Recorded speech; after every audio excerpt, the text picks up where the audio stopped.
Who manipulates the dollar? There are dozens of indicators related to the economy. Some of these indicators are macro, GDP, employment, inflation, and interest. Yes, these are macro indicators. And there are also micro indicators, refrigerator sales, agricultural production numbers, etc. In short, there are dozens of indicators that help us assess the state of an economy. All of them have an impact on the general working and trajectory of the economy in proportion to their share of the makeup of the economy, and they interact with each other directly or indirectly. In other words, the change in one of them affects the impact and influence of the others. So, how much does the value of the dollar tell us about a country's economy? What are the consequences of the dollar's appreciation or loss in value? In this video, we will talk about what dollar volatility tells us about an economy. Now, slowly put aside all your prejudices and misinformation, if any,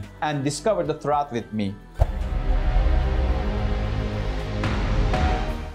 Let's get to the dollar now. The dollar is just one of dozens of indicators, but we said it is not the most important, right? For example, $1 today is equal to 8 liras, and $1 today is also equal to 110 Japanese yen. With a simple calculation based on these numbers, 1 Turkish lira equals 14 Japanese yen. Yes, 1 Turkish lira is equal to 14 Japanese yen. But does this mean Turkey's economy is better than Japan's economy? Nope. Believe me, I wish it were.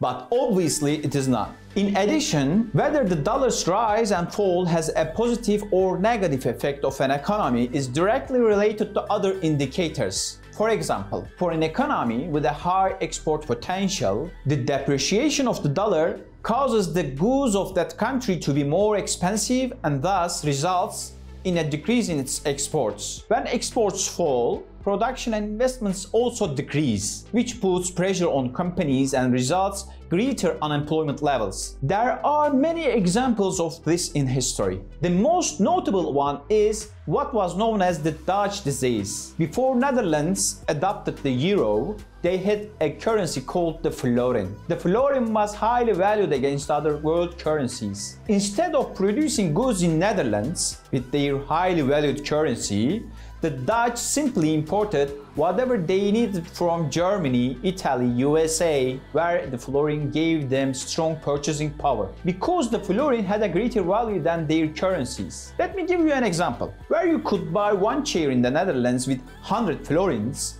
you could buy 4 seats in Germany or 7 seats in Italy for the same amount. As such, production gradually decreased in the Netherlands. Investments stopped. As a result, unemployment increased, and the country eventually found itself mired in a crisis so bad that it became known worldwide as Dutch disease. This event may seem very strange to you as we don't have a comparable situation today, but that is the reality. Think about it. You come to work at 5, you are sleepy. Your efficiency is therefore significantly decreased. You come to work at 11 p.m., assuming you are not fired on the spot, you could not be able to complete of any works that you have been assigned. So, just as it's dangerous to come to work late, it is equally dangerous to come to work early. The difference is that if you come to work late, you will most likely be fired the 3rd or the 4th time you do so. If you come to work early,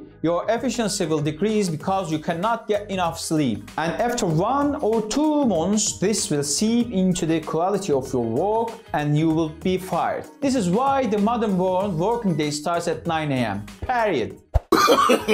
No. The appreciation of the dollar in the context of Turkey, or in other words, the depreciation of the Turkish lira, causes Turkish goods to become cheaper and exports to increase. This means more exports, more production, more investment, and more employment. You may ask, so why have all the goods in the domestic market become more expensive as the value of the dollar rises? Here is why. Normally, the increase in the dollar should have a limited effect on the commodities in the market. That limit is this. It impacts only on the parts of the production process where dollars are used to produce that particular commodity. But in Turkey's case, let me explain. Let me give an example for my own daily life experience. In 2018, I used to buy 19 liters of water for 9 lira. Then, in the August, currency attack happened. Remember the Brunson case. Trump threatened to smash Turkey's economy. As a result, the dollar rose from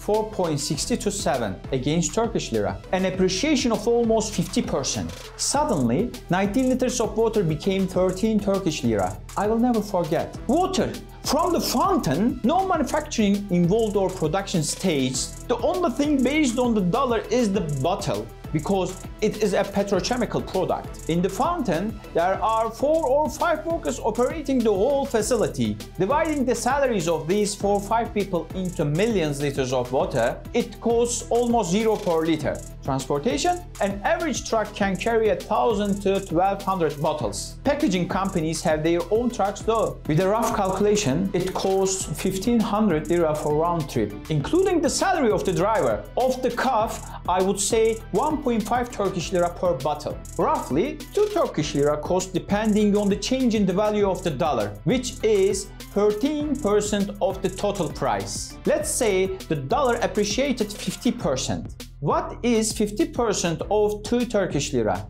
1. It was supposed to be 10 Turkish lira, but the price ended up 13 because they calculated the 15% increase on the total market price rather than the cost of the product. This is the trick 1. The second trick is coming. In August, the dollar increased from 4.60 to around 7 Turkish lira, something like that. But after 2 months, it fell back to 5.15 or something around like that. Here you can check it. November 2018, the currency is about 5.15. Did the price of water drop accordingly? No. So the price rises not because the value of the dollar is rising, but because of the opportunists. The state recently noticed the situation and started to strictly control prices in the market, especially for basic foods. An independent market inspection and surveillance agency has been established. Agricultural Credit Cooperative has increased the number of its markets so that hard discount chains cannot determine the price on their own. The point is that it is more important to preserve an equilibrium in the dollar rather than encourage the dollar's appreciation or loss. Should the Turkish lira always be appreciated in value? No. Should the dollar always be appreciated in value? No. Both should be stable, and this stable level should not fluctuate abnormally. Of course, we do need dollars because it is base currency still. If you pay attention, I'm not telling you that the dollar isn't important for us. I don't want you to get manipulated with wrong information for fake news. Get up.